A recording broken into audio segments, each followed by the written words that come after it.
The Galactic Council chamber fell silent as the final transmission from Earth Colony 7 faded to static. 22 million souls had just been extinguished in a display of calculated cruelty that would haunt the galaxy for generations. Ambassador Kethvar of the Zephyrian Empire adjusted his ceremonial robes, unable to hide the satisfaction gleaming in his compound eyes. "The demonstration is complete," Kethvar announced to the assembled delegates. "Let this serve as a reminder of what happens when lesser species dare to challenge their betters." The holographic display still showed the smoldering remains of what had once been humanity's most prosperous outer rim colony. For 3 days, the Zephyrian fleet had broadcast their systematic destruction of the settlement across all galactic frequencies. Every species in known space had witnessed the horror unfold in real time. Children torn from their families, evacuation ships shot down as they fled, civilians herded into processing centers for public execution. Commander Sarah Chen of the Terran Colonial Defense Force had tried desperately to negotiate. Her final transmission, broadcast to every corner of the galaxy, showed her standing amid the burning ruins of the colony's main settlement.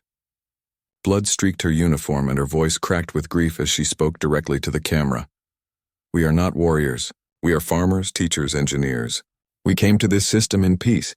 We asked for nothing but the chance to build a life among the stars." Her words echoed through the council chamber as the recording played. "We offered to relocate. We offered compensation. We offered everything we had." She paused, looking directly into the camera. "But you wanted a demonstration? You wanted the galaxy to see what happens to those who refuse to bow." The transmission had ended with plasma fire consuming the broadcast station, but Sarah's final words lingered. "The galaxy is watching. Remember that when our answer comes." In the council chamber, the delegates shifted uncomfortably. The Altarian representative, a crystalline being whose species had remained neutral for centuries, spoke first. "This was unnecessary brutality, Kethvar. The humans posed no threat to your expansion." Kethvar's mandibles clicked in amusement. "Precisely the point, honored Altarian. Fear is most effective when applied to the innocent.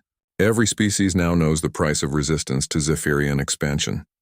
The Corvan delegate, whose reptilian features remained impassive, leaned forward. "The humans have other colonies.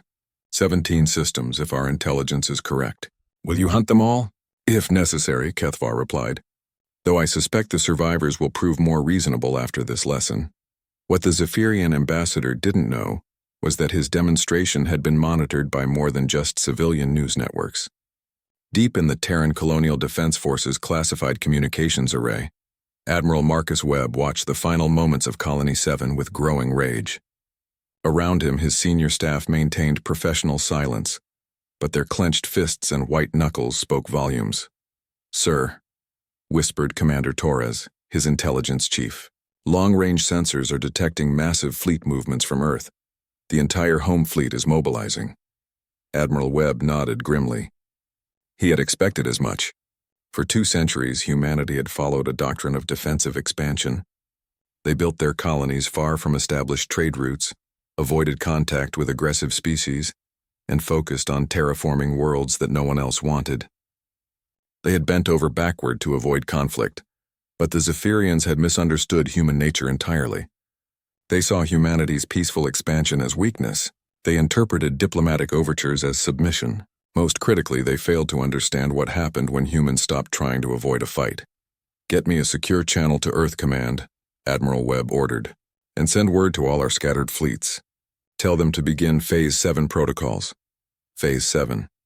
Even his senior staff didn't know exactly what that meant. It was a contingency plan developed in the deepest levels of Earth's military command. A response so classified that only a handful of people in the galaxy knew it existed. But Admiral Webb had been briefed on the basics and the knowledge chilled him. On the main display, Colony 7 continued to burn. The Zephyrian fleet remained in orbit, broadcasting their victory to the galaxy. They were taking their time, making sure every species received the message loud and clear. They wanted fear to spread across the systems like wildfire. In the depths of space, human ships began to move with purpose that hadn't been seen since the species first reached for the stars. From mining stations in the asteroid belts to survey vessels at the edge of known space, humanity began to converge on coordinates that existed only in their most classified databases. The galaxy had indeed been watching as 22 million humans died. They had seen the methodical execution of innocents, the deliberate targeting of children, the systematic destruction of a peaceful settlement. They had watched the Zephyrians make their point with overwhelming brutality. What they hadn't seen was the other side of human nature. The side that had carried their species from primitive hunters to stellar civilization. The side that emerged not in conquest but in response to existential threats. The side that had one simple rule. If you hunt us, we become the hunters. Ambassador Kethvar concluded his presentation to the Galactic Council with a flourish, confident that his demonstration had secured Zephyrian dominance for generations to come. The other species would fall in line, trading routes would open, and resistance would become a thing of the past. He had no way of knowing that his demonstration had just activated protocols that would fundamentally change the balance of power in the galaxy. Humanity's answer was already in motion, gathering speed and purpose as it moved through the void between stars. The galaxy had watched 22 million humans die. Now it would watch humanity's response. Admiral Marcus Webb stood in the observation deck of the Terran vessel Retribution, watching as the largest human fleet ever assembled emerged from hyperspace. 600 ships materialized in perfect formation, their sleek hulls reflecting the light of distant stars. This was not the scattered colonial defense force the galaxy knew. This was something else entirely. "Admiral," came the voice of Captain Rodriguez from the bridge. "Earth Command has transmitted the final authorization codes. All fleet commanders are standing by." Webb activated his personal communicator, sending an encrypted message across all human frequencies. Within hours, his words would reach every human settlement, every mining station, every survey vessel scattered across the outer rim. They needed to know that the time for hiding was over. "Citizens of humanity," he began, his voice steady despite the magnitude of what was about to unfold. 22 million of our people died while the galaxy watched in silence. The Zephyrian Empire believes they have demonstrated their superiority through the massacre of innocents. They believe fear will make us submit. He paused, looking out at the assembled fleet. Each ship bore names that meant something to human history.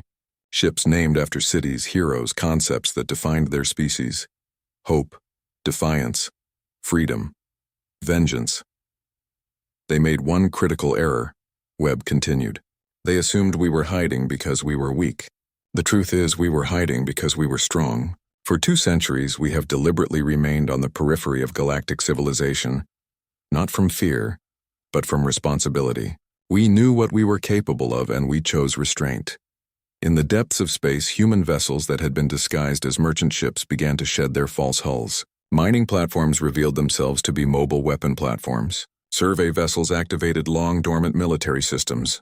The peaceful facade humanity had maintained for 2 centuries dissolved in minutes, revealing the true scope of their capabilities.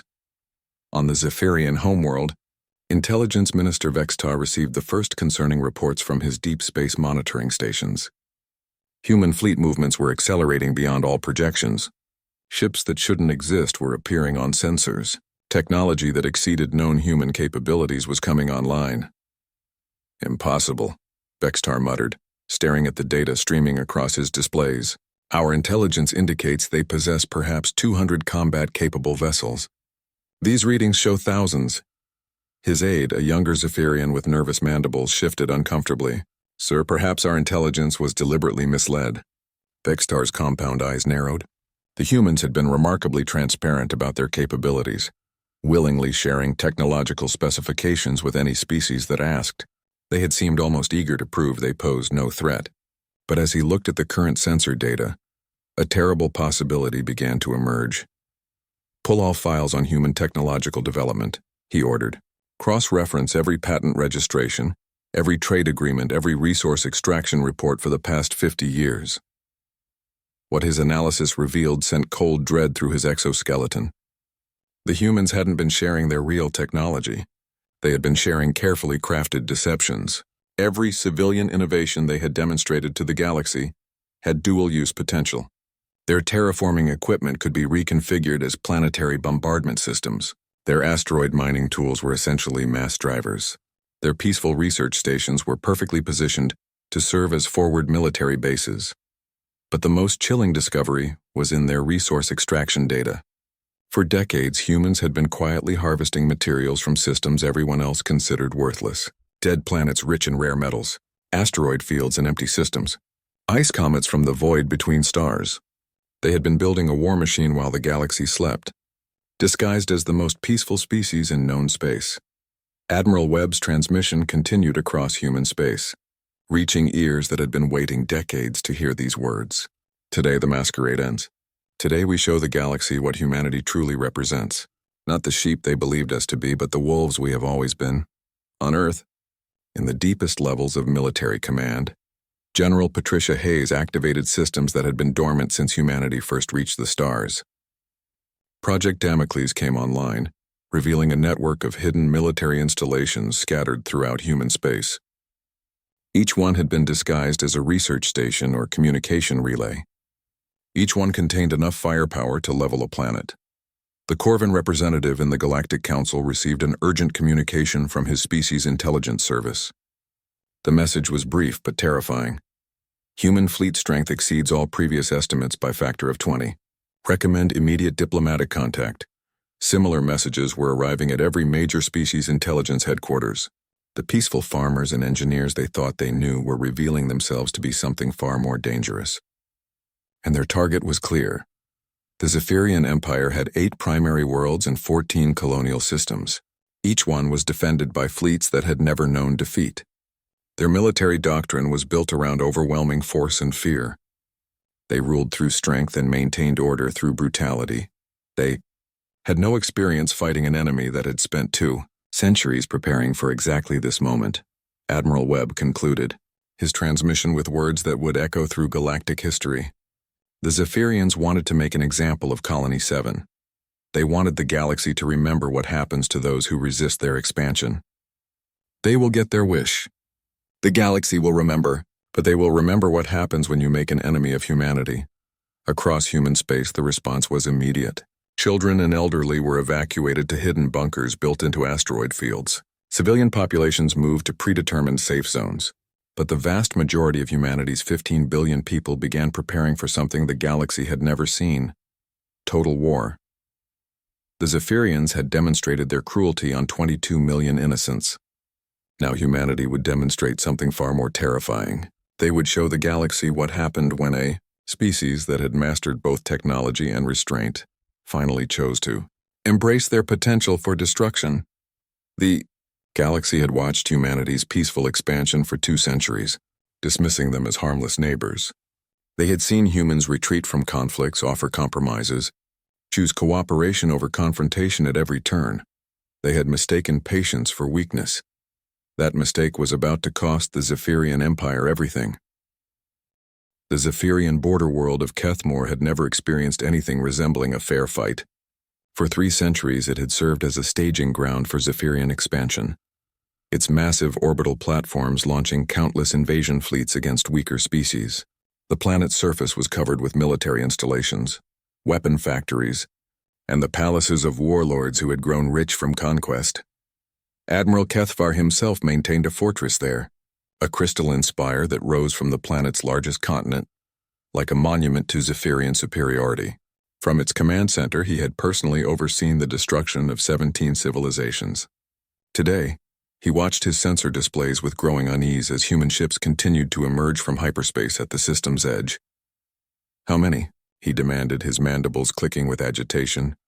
2,700 and counting, my lord," his tactical officer replied, her voice trembling. "They're maintaining formation at the edge of the system.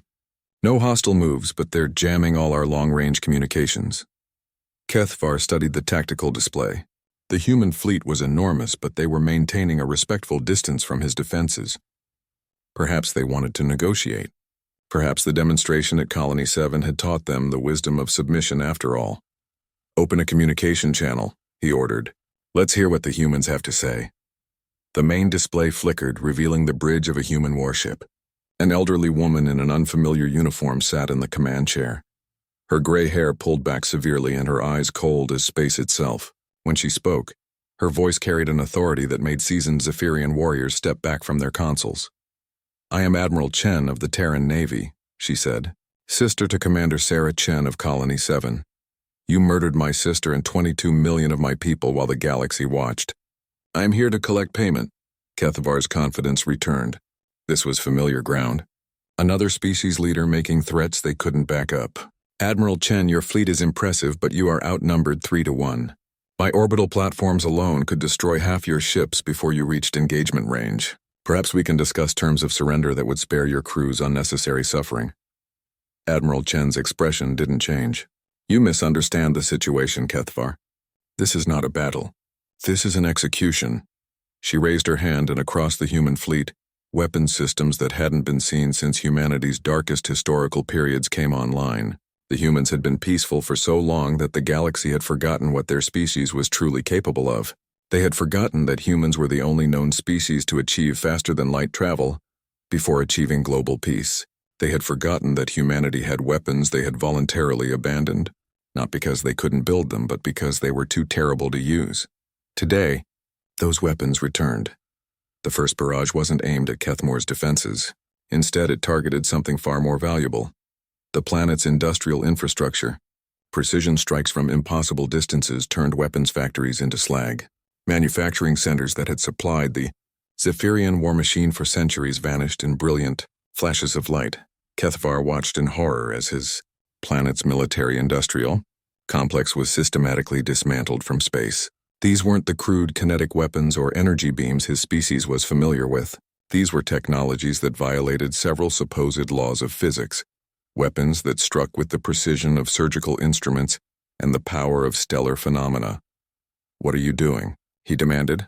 I told you, Admiral Chen replied calmly. This is an execution, but we're going to do it properly. The second wave of attacks targeted the orbital platforms themselves. Defensive shields that could withstand planetary bombardment simply ceased to exist as human weapons tore through them. Massive installations that had taken decades to construct were reduced to debris in minutes. But the humans weren't finished. As Kethavar watched in growing terror, the human fleet began deploying something that made his exoskeleton crawl with instinctive fear. Thousands of smaller vessels, each one broadcasting a signal that registered on every sensor as pure destruction given form.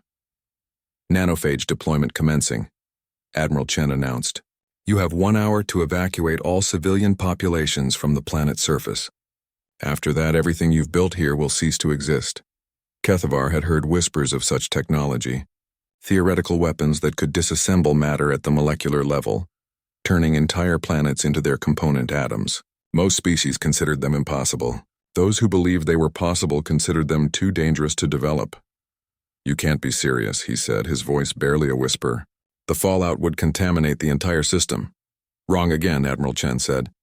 These nanophages are programmed to target only Zephyrian technology and military installations. They won't touch natural materials or structures built by other species. We're not monsters, Kethavar. We're just very, very angry. Across the galaxy, other species' intelligence networks were frantically trying to process what they were seeing. The peaceful humans had just revealed technologies that made their own militaries look like children playing with sticks. Worse, they were using them with a precision and restraint that suggested they had been planning this response for a very long time. On the planet's surface, panic spread through the Zephyrian population as their leaders issued evacuation orders. The great fortress cities that had stood as symbols of their might began to empty as millions of beings fled to evacuation centers.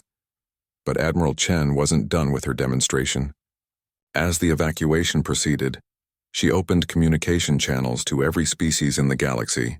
What had started as a localized strike was about to become a lesson for the entire galactic community. Citizens of the galaxy, she began, her voice reaching every inhabited world through commandeered communication networks. For 2 centuries, my species has chosen peace over war, cooperation over conquest. We did this not from weakness, but from strength. We knew what we were capable of, and we chose to be better. On the main display, the first nanophages reached the planet's surface. Ancient fortress walls that had withstood sieges for millennia began to dissolve like sandcastles in a tide. Military installations that had seemed permanent features of the landscape simply ceased to exist. The Zephyrian Empire mistook our restraint for inability, Admiral Chen continued. They believed they could murder our people without consequence. They were wrong. Kethavar watched helplessly as his power base literally dissolved before his eyes. The fortress he had built to last forever was coming apart at the molecular level. Centuries of Zephyrian military engineering were being undone in minutes. This is what happens when you force a peaceful species to abandon peace, Admiral Chen said. This is what happens when you mistake mercy for weakness. This is what happens when you make the fatal error of assuming that those who choose not to fight cannot fight. The nanophages reached the planet's weapons factories, and something beautiful and terrible happened. Instead of simply destroying the facilities, they began rebuilding them. In real time, the galaxy watched as Zephyrian weapons technology was reverse-engineered, improved upon, and turned against its creators. Within hours, the planet that had been the Zephyrian Empire's greatest military asset had become humanity's newest forward base. The message was clear. Humanity didn't just have the power to destroy their enemies. They had the power to take everything their enemies had built and make it better. The galaxy had watched as one human world died. Now they watched as the Zephyrian Empire began to die in return. The emergency session of the Galactic Council convened in absolute chaos. Representatives from every major species had arrived within hours of receiving reports from the Kethmore system. The chamber buzzed with panicked conversations as delegates tried to comprehend what they had witnessed. The Altarian representative, her crystalline form flickering with agitation, was the first to speak. In 300 years of galactic civilization, we have never seen technology of this magnitude. The humans have capabilities that exceed our most advanced theoretical frameworks. Ambassador Vorth of the Corvin delegation leaned forward, his reptilian features grim. Our analysis suggests the nanophage technology alone could render every current defense system obsolete. If they can disassemble matter at the molecular level and rebuild it to their specifications, they essentially have unlimited resources and unlimited construction capability. What terrified the galactic community even more than the technology itself was how systematically it was being deployed. Within 12 hours of the Kethmore assault, human forces had struck 6 more Zephyrian worlds simultaneously. Each attack followed the same pattern: precise elimination of military assets, systematic conversion of industrial infrastructure, and complete psychological devastation of enemy forces. The Zephyrians were discovering that their empire, built over centuries of conquest, could be dismantled in days by an enemy they had dismissed as irrelevant emperor. Zethka himself had been forced to relocate his court from the imperial capital after long-range human scouts were detected in the system. The being who had ruled the largest military empire in galactic history was now fleeing from planet to planet, watching his domain collapse in real time. They're not just defeating us, he raged to his remaining generals. They're humiliating us. Every species in the galaxy is watching us run from enemies we claimed were defenseless. General Mortek, one of the few Zephyrian commanders to have escaped the initial human assault, studied the strategic displays with growing despair. My lord, their tactical approach suggests they've been planning this campaign for decades. Every strike is perfectly coordinated. They know the location of every asset, every weakness in our defenses. This level of intelligence gathering should have been impossible to hide. What General Mortek didn't know was that humanity's intelligence network had been hiding in plain sight for over a century. Every trade mission, every diplomatic contact, every cultural exchange had been carefully orchestrated to gather information. Human traders who seemed interested only in profit had been memorizing defense layouts. Human scientists who appeared focused on peaceful research had been analyzing technological capabilities. Human artists and entertainers who traveled freely through Zephyrian space had been mapping political and military hierarchies. The peaceful mask had been perfect cover for the most comprehensive intelligence operation in galactic history. Admiral Chen stood in the command center of the former Zephyrian fortress on Kethmore, now converted into a human forward base. The transformation had taken less than 18 hours. Where Zephyrian war machines once stood, human technology now hummed with quiet efficiency. The nanophages had rebuilt the entire facility to human specifications, creating a base more advanced than anything in human space. Admiral, her tactical officer reported, we're receiving surrender requests from 14 Zephyrian colonies. They're offering unconditional capitulation in exchange for protection from the Emperor's remaining forces. Chen nodded grimly. This was exactly what they had expected. The Zephyrian Empire ruled through fear, but their subjects had no loyalty to their oppressors.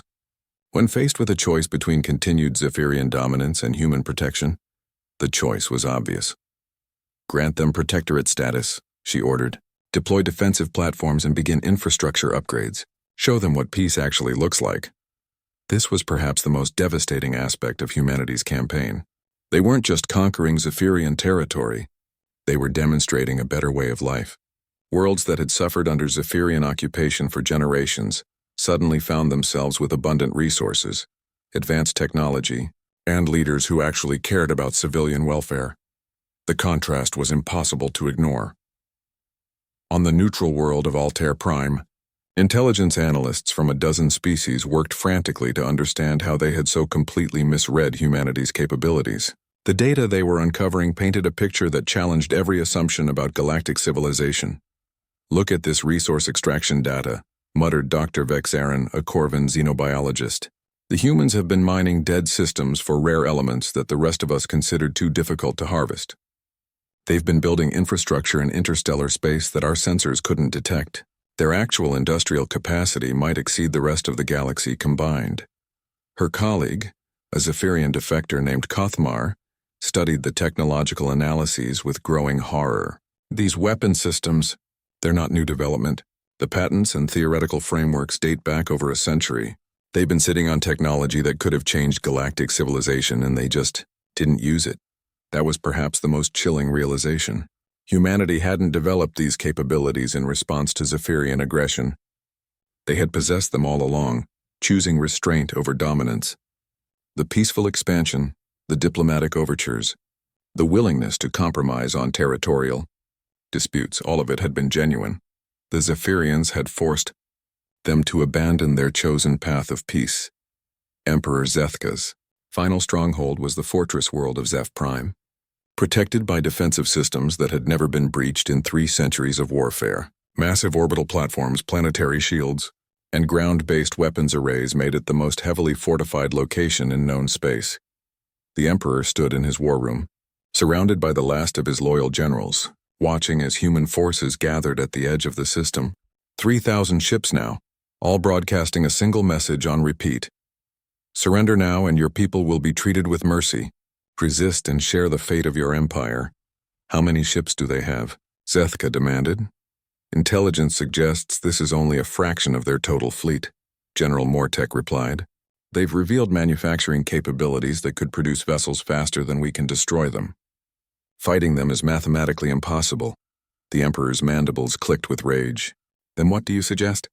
That we simply surrender to these farmers and engineers?" Before anyone could answer, the human fleet moved. But instead of attacking the fortress world directly, they did something that shook Zethka to his core. They began constructing something in space, using the same nanophage technology that had dismantled Kethmor. Within hours, a massive structure took shape between the human fleet and Zeph Prime. It wasn't a weapon. It wasn't a military installation. It was a monument. The structure was a perfect replica of Colony 7 as it had existed before the Zephyrian assault. Every building, every park, every memorial to the peaceful settlers who had died there. But this version was built from materials taken from Zephyrian worlds, powered by energy extracted from Zephyrian suns, and equipped with technology salvaged from Zephyrian war machines. The message was clear. Humanity remembered. They would always remember, and they would ensure that the galaxy remembered too. As Emperor Zethka stared at the monument to his own brutality, built from the wreckage of his empire, he finally understood what he had awakened. The humans weren't interested in conquest or domination. They wanted something far more thorough and far more final. They wanted justice, and they had the power to take it. The siege of Zeph Prime lasted exactly 72 hours. Not because the fortress world's defenses were weak, but because humanity chose to end it then. Emperor Zethka watched from his command bunker as human forces systematically dismantled every weapon, every shield, every last symbol of Zephyrian military might, but they did it without firing a single shot at the planet itself. Instead, they used something far more devastating: the complete conversion of his empire's infrastructure to serve his enemies. "They're not destroying our orbital platforms," General Mortek reported, his voice hollow with defeat. "They're improving them. Every weapon system we built to defend this world is being turned against us. The Emperor stared at the tactical displays in disbelief. The humans had surrounded his capital world with defenses more sophisticated than anything his species had ever conceived. But they weren't using those defenses to attack. They were using them to demonstrate their absolute control over the situation. Incoming transmission from the human fleet, his communications officer announced. The main display activated, showing Admiral Chen aboard her flagship. Behind her, through the ship's viewports, the Emperor could see the monument to Colony 7 floating in space like a reproach to his conscience. "Emperor Zethka," Admiral Chen said, her voice carrying the weight of absolute authority, "your empire is finished. Your fleets are scattered. Your allies have abandoned you. Your subjects have surrendered to human protection. You have one choice remaining." The Emperor's compound eyes glittered with desperate fury. "What choice is that, human?" "Face justice," Chen replied simply. "You ordered the deaths of 22 million innocent people. You broadcast their murder to the galaxy as entertainment. You turned genocide into spectacle. There must be an accounting." Around the chamber, Zethka's remaining generals began backing away from him. They had served him out of fear and ambition, but they were not prepared to die for his crimes. One by one, they laid down their weapons and activated their personal surrender beacons. The Emperor found himself alone, the absolute ruler of an empire that had ceased to exist. "I demand trial by combat," he said desperately. "It is my right under galactic law." Admiral Chen's expression didn't change. "Granted, but you won't be fighting me." The display split, showing a second figure stepping into view. It was a young woman in a Terran Colonial Defense Force uniform, her rank insignia identifying her as a commander. When she spoke, her voice carried an echo of another voice that the galaxy had heard in Colony 7's final transmission. "I am Commander Lisa Chen," she said. "Sister to Sarah Chen, daughter of Admiral Chen, survivor of Colony 7. The Emperor's mandibles clicked in confusion.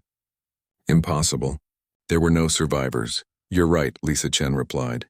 "There were no survivors because I wasn't there. I was serving with the Deep Space Reconnaissance Fleet, but I heard my sister's final transmission. I watched her die along with 22 million of my people, and I've been waiting for this moment ever since." What followed was not a battle. It was an execution disguised as honor combat.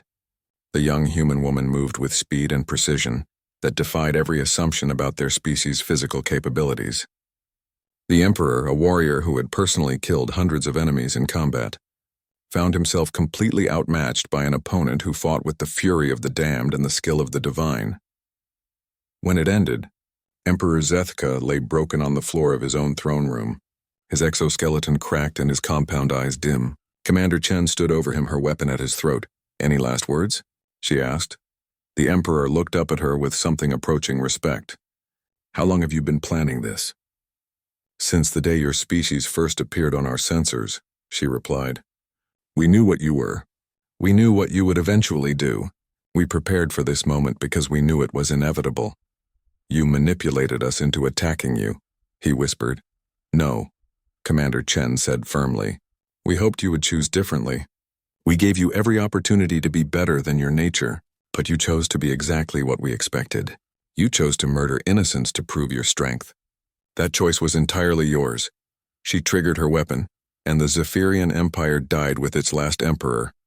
Across the galaxy, the news spread with the speed of light. The most powerful military empire in known space had fallen in less than a week, to a species that most civilizations had dismissed as harmless. The implications sent shockwaves through every government, every military, every intelligence service in the galaxy.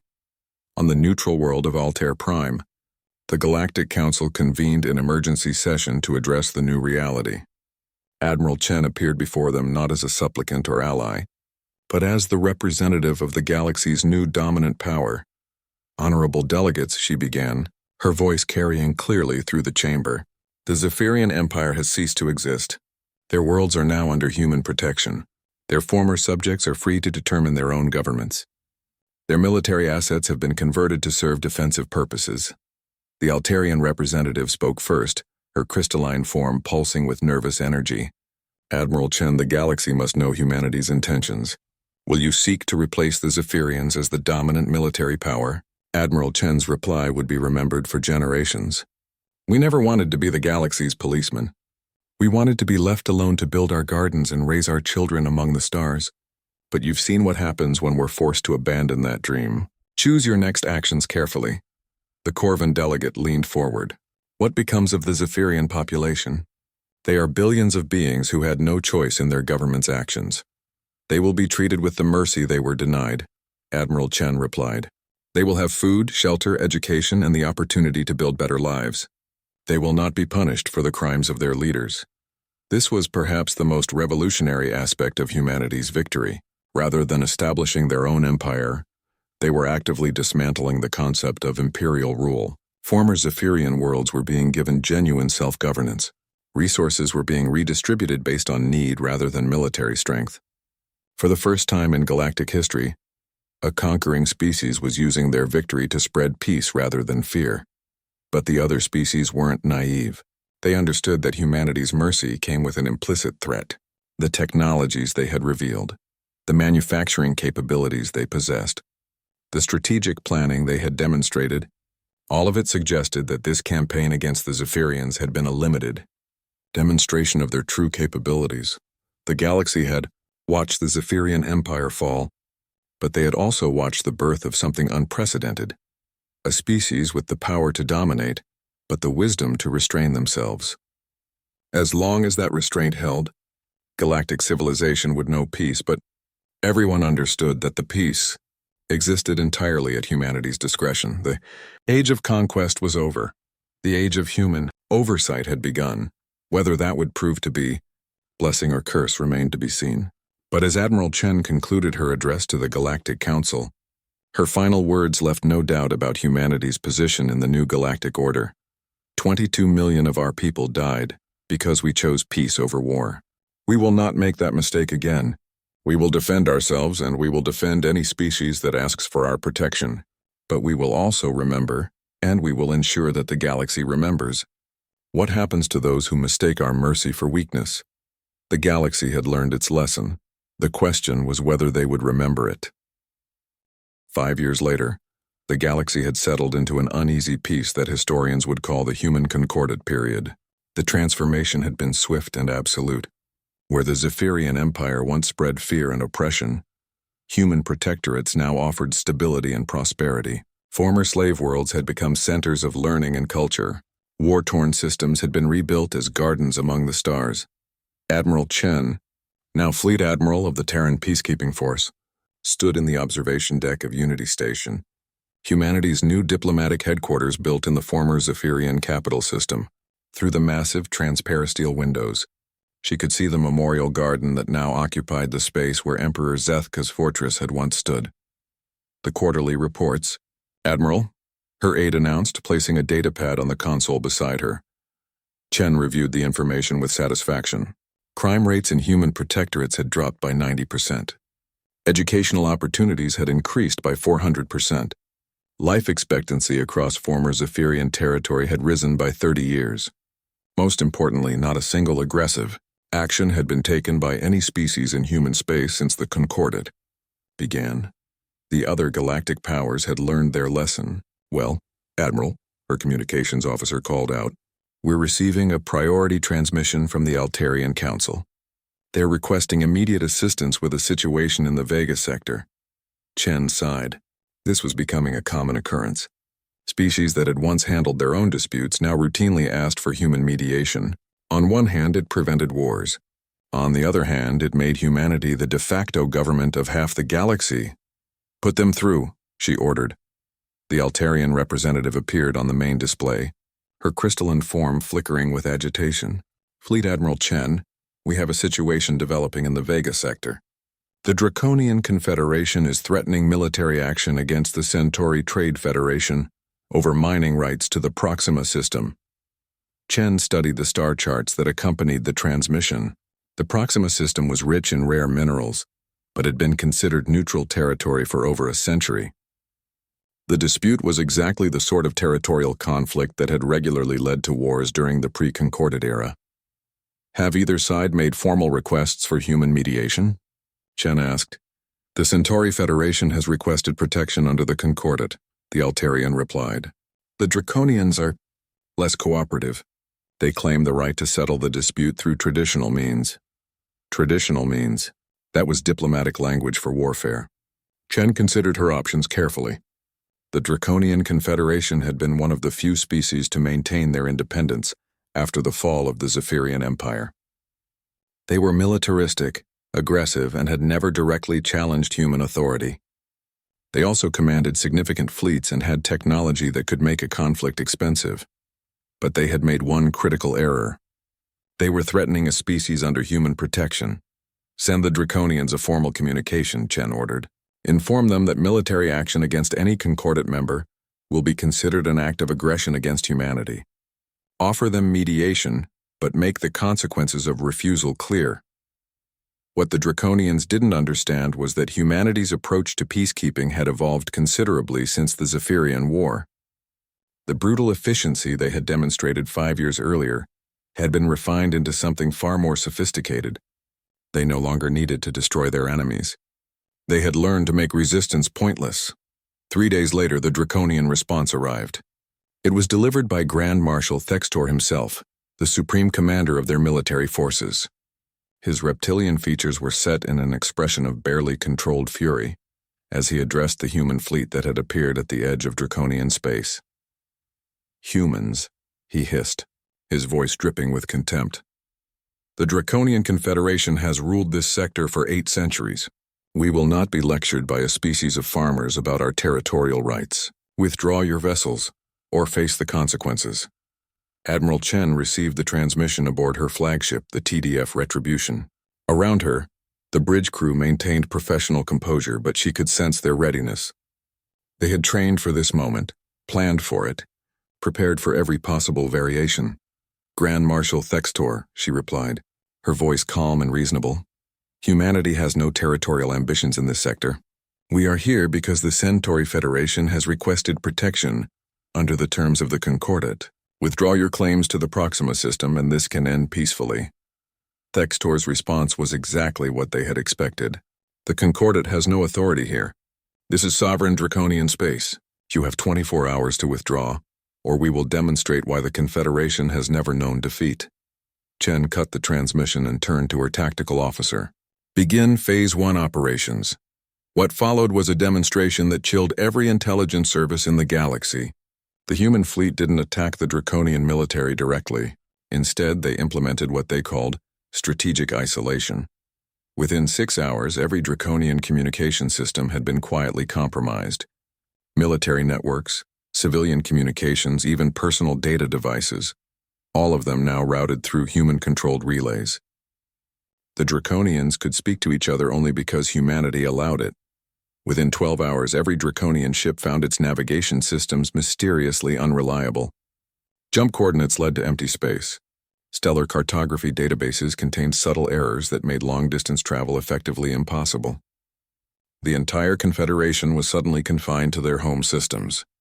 Within 18 hours, Draconian economic networks began experiencing cascading failures. Trade agreements were mysteriously canceled. Banking systems reported computational errors. Supply chains that had functioned for centuries suddenly couldn't deliver basic goods. Grand Marshal Thextor watched his empire begin to crumble without a single shot being fired.